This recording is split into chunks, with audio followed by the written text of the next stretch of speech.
So hello friend, good morning. कैसे हैं आप सब? आई होप आप सब अच्छे होंगे।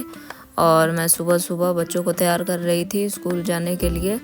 फिर उसके बाद में ये बच्चे मुंह पे कुछ लगाना ही नहीं चाहते सर्दी में, और पूरा फेस ड्राई ड्राई हो जाता है। तो मैंने ज़बरदस्ती पकड़ के फेस पे इन लोगों का लगाया क्रीम। इसके बाद में तैयार कर दिया और मैं फिर बच्चों को छोड़ के आ गई थी।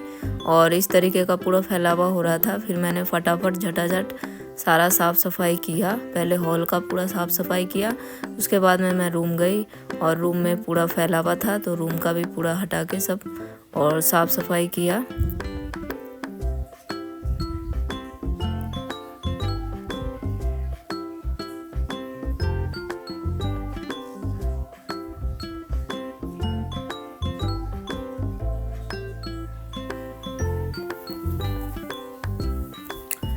और अब मैं नहा के आ चुकी थी तो मैं सिंदूर बिंदी करी और मेरा रात का ही हेयर स्टाइल बना हुआ था जो मैं शादी में गई थी रात को। तो मैं अभी इस टाइम को हड़बड़ रहता है तो मैं बाल नहीं झाड़ी हूँ, ऐसे ही सिंदूर बिंदी करके और आ गई थी पूजा करने के लिए। और सुबह सुबह इतना ज़्यादा हड़बड़ होता है, बच्चों का लंच भी भेजना रहता है, तो जल्दी से नहा के मैं आ गई थी। फिर उसके बाद में पूजा पाठ किया और इसके बाद में मैं किचन में आ गई। और इसके बाद में आज मैं बना रही थी बच्चों के लिए पनीर पराठा। तो ये मैंने प्याज काट लिया था, मिर्ची और धनिया। इसमें ज़्यादा कुछ लगता नहीं है, आसान से बनता है, आसानी से, और बहुत ही टेस्टी बनता है ये पराठा। तो ये मैंने मिर्ची, धनिया, प्याज सब ले लिया था और इसमें थोड़ा सा लाल मिर्च, थोड़ा सा काली मिर्च और थोड़ा सा चाट मसाला और थोड़ा सा गरम मसाला हल्का सा डाला था, नमक। और इन सब चीज़ों को मिक्स करके और इसका एक बना लिया था बैटर।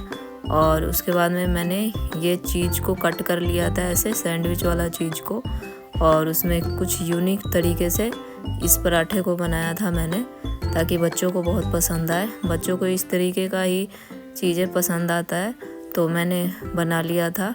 और फिर बच्चों का लंच पैक कर दिया था मैंने। और इसके बाद में मैंने बच्चों का लंच भेजने के बाद में मैं लग गई थी खाना बनाने के लिए।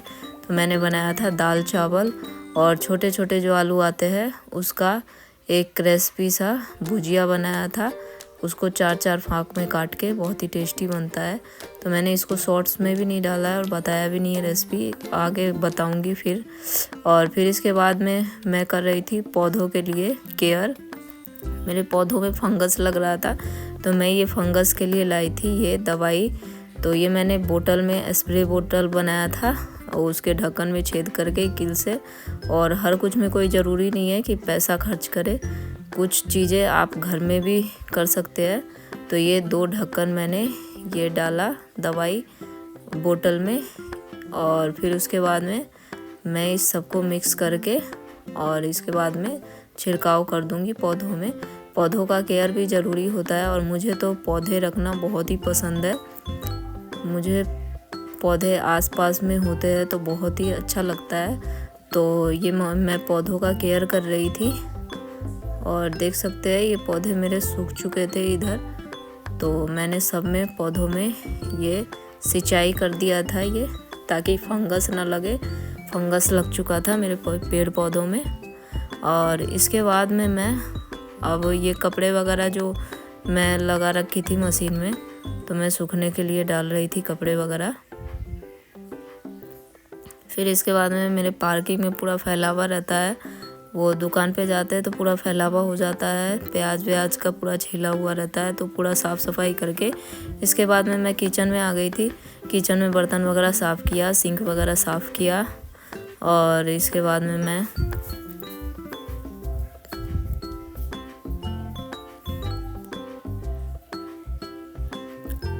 आ गई अंदर का झाड़ू लगाने के लिए। और ये लास्ट झाड़ू था मेरा, जो दिन में 3-4 बार निकलता है। और एक बार जब सब चले जाते हैं तो ये मैंने पोछा वगैरह कर लिया, मेरा क्लीन हो गया पूरा घर। और पूरा घर तो क्लीन हो गया था।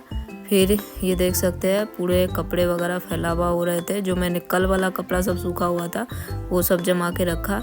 और मैंने रात से और सुबह में बाल नहीं झाड़ा था, तो अब मैं पूरा बाल खोल के, अब मुझे टाइम मिला था तो मैंने ऑयल मसाज किया बाल में अच्छे से। उसके बाद में मैं बाल वगैरह झाड़ी। और बाल झाड़ने के बाद में जो सुकून मिलता है, पर सर्दियों में बाल झाड़ने का मन नहीं करता। और आज के लिए इतना ही, मिलते हैं अगले ब्लॉग में। और ये जो रेसिपी शॉर्ट्स में डला हुआ है